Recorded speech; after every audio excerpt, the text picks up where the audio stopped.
Gravity decides the shape of the universe before anything else even gets a chance to move. Every step taken, every drop of rain, every planet circling a star follows its quiet rule. Objects fall, moons stay loyal to planets, galaxies hold together across empty space. For centuries, this behavior was given a simple label: a force, a pull, an invisible hand dragging everything inward. That idea feels solid because it works so well in daily life. Drop a stone and it falls, throw it upward and it comes back down. The explanation feels complete, yet deep inside modern physics, this picture begins to break apart. The deeper scientists looked, the more cracks appeared. The strange truth is that gravity does not behave like other forces at all. It does not push, it does not pull, it does not act the way electricity or magnetism does. In fact, in the most accurate theory we have, gravity is not a force in any fundamental sense. This video explores why that statement is not just philosophical, but rooted in precise experiments, mathematical laws, and a radical way of understanding reality itself. By the end of this video, the familiar idea of gravity as a pulling force will feel outdated, almost like believing the sun goes around the earth. The story begins with a problem that puzzled physicists for generations. Falling objects feel weightless while falling. Astronauts orbiting Earth feel no gravity even though Earth's gravity is strong where they are. Clocks tick at different speeds depending on altitude. Light bends near massive objects without being pushed or pulled. These facts do not fit neatly into the idea of a simple force acting across space. Instead, they point toward a deeper structure that controls motion without touching anything directly. This video explains what that structure is, how it replaces the idea of gravitational force, and why everyday experience hides this truth so well. Along the way, lesser-known insights from modern physics reveal why standing still on Earth involves more force than falling through space, why free fall is closer to true rest than sitting in a chair, and why gravity disappears entirely in the right frame of reference. The explanation does not rely on heavy equations or complex jargon. It builds step by step, using clear logic and simple language, showing how one of the most familiar features of life turns out to be one of the most misunderstood. Watching until the end will change how falling, weight, orbits, and even motion itself are understood. The final pieces connect everything together and reveal why this idea matters beyond science classrooms, affecting satellites, GPS systems, black holes, and the future of physics itself. What begins as a question about gravity ends as a lesson about how the universe really works beneath appearances. Welcome to the channel, where deep ideas are explained clearly and calmly. If exploring the hidden rules of reality sounds worthwhile, subscribe now and stay with us for journeys that reshape how the world is seen. In most classrooms, gravity is introduced as one of the first forces of nature, presented alongside friction, tension, and magnetism, and it is described in a way that feels intuitive and complete, with the Earth acting like a giant magnet that pulls everything toward its center, causing apples to fall, rain to drop, and people to stay firmly on the ground. And this explanation is usually tied to the name of Isaac Newton, whose law of universal gravitation states that every mass attracts every other mass with a strength that depends on how heavy the objects are and how far apart they sit. And this idea works extremely well for everyday life, because it allows students to calculate how fast objects fall, how high a ball will bounce,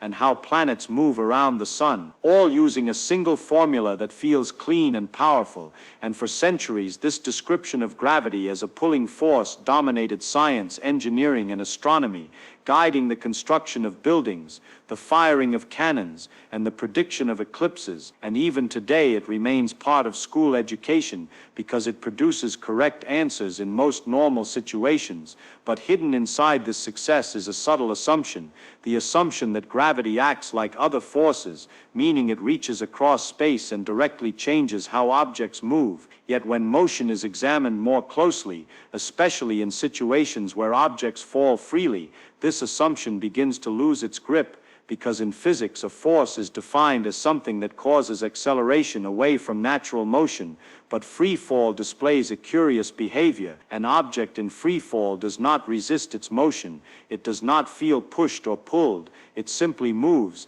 and this becomes even clearer when observing astronauts orbiting Earth, who float effortlessly inside their spacecraft, even though Earth's gravity at that height is still very strong, almost as strong as it is on the surface. And if gravity were truly a force in the same sense as a push or a pull, those astronauts should feel it acting on their bodies, yet they feel weightless, not because gravity is absent, but because nothing is stopping them from following their natural path. And this creates a tension between the classroom picture and real physical behavior, because when standing on the ground, the feeling of weight comes not from gravity itself, but from the ground pushing upward, resisting motion, while in free fall there is no resistance, and therefore no sensation of force at all. And this realization unsettled the traditional view of gravity, opening the door to a deeper question about what gravity actually does, a question that Albert Einstein took seriously when he began to rethink gravity from the ground up, not as a mysterious pull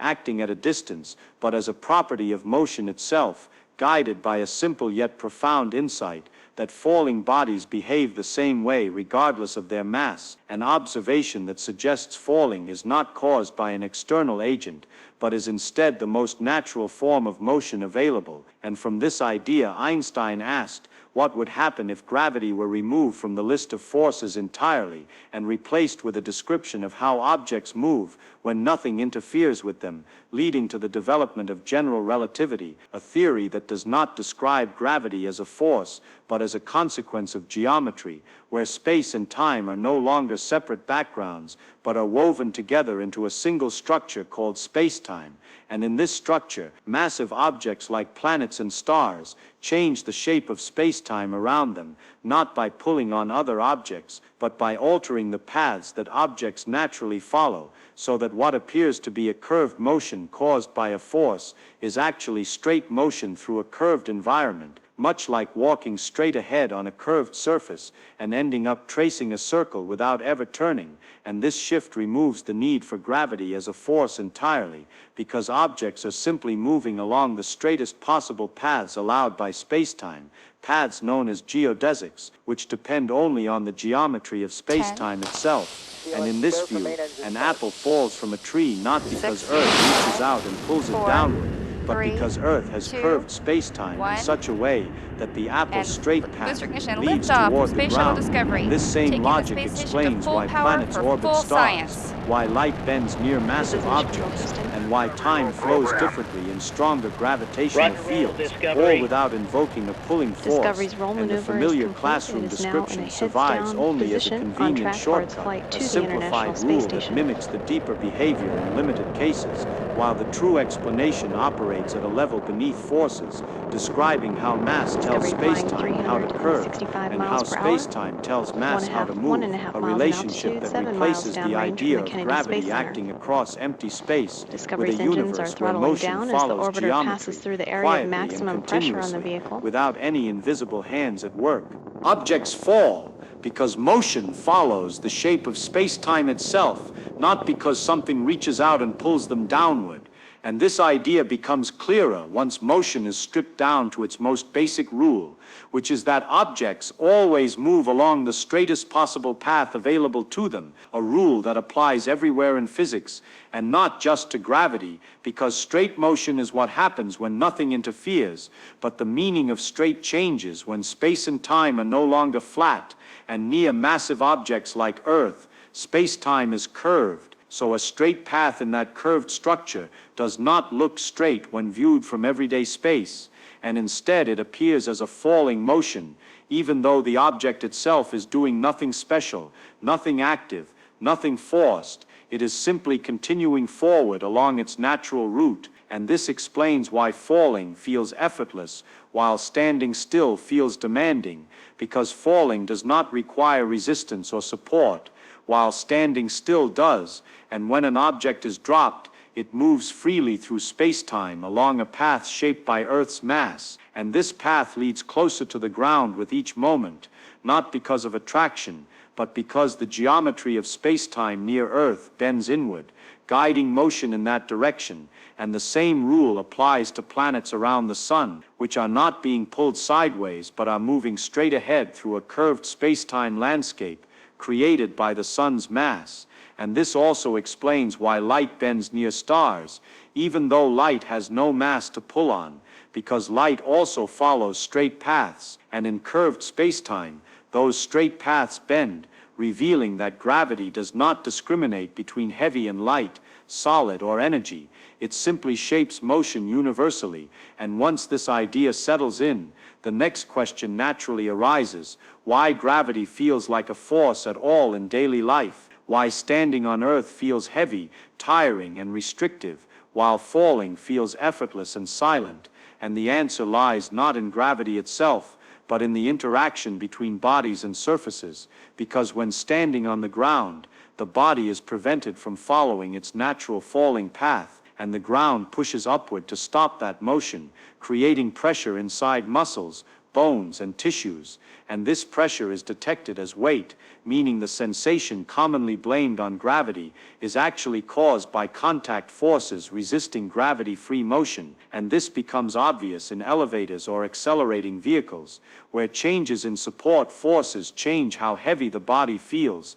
even though gravity itself remains unchanged, and in orbit, where astronauts float freely, gravity is still present and strong, but there is no surface pushing back, so the sensation of force disappears entirely, leaving only pure motion through space-time, and this reveals a subtle reversal of intuition, because what feels like rest on Earth is actually a constant struggle against natural motion, while falling is closer to true rest, closer to force-free movement, and this idea reshapes the meaning of weight, turning it from a property of gravity into a result of resistance. And despite this deeper understanding, gravity is still often treated as a force in calculations, textbooks, and engineering work, not because the geometric explanation is wrong, but because the force-based model works well in many practical cases, especially where speeds are slow and gravitational fields are weak, and Newton's equations provide quick answers that are accurate enough to build bridges,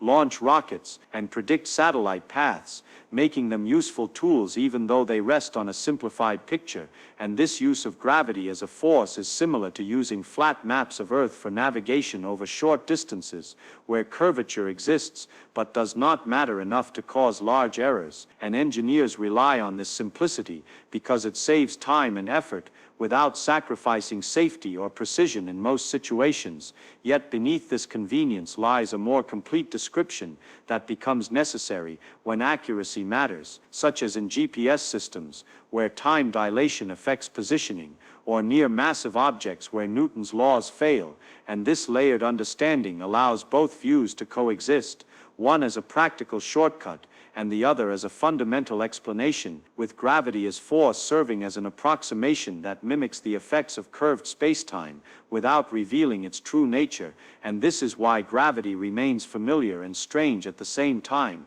appearing as a pull in daily experience, while operating as geometry at the deepest level, shaping motion silently and continuously, without ever acting like a force at all. Gravity turns out to be far quieter and far deeper than the simple idea of a pull. In modern physics, it is no longer treated as a force reaching across space, but as the shape of space-time itself, a shape created by mass and energy and felt by everything that moves. Objects do not fall because they are being dragged downward. They fall because they are following the natural paths written into the structure of the universe. What looks like attraction is really motion guided by geometry. What feels like weight is really resistance to that motion. This shift in perspective replaces an invisible force with an elegant order that governs planets, light, time, and motion all at once. Once this idea settles in, gravity stops being a mystery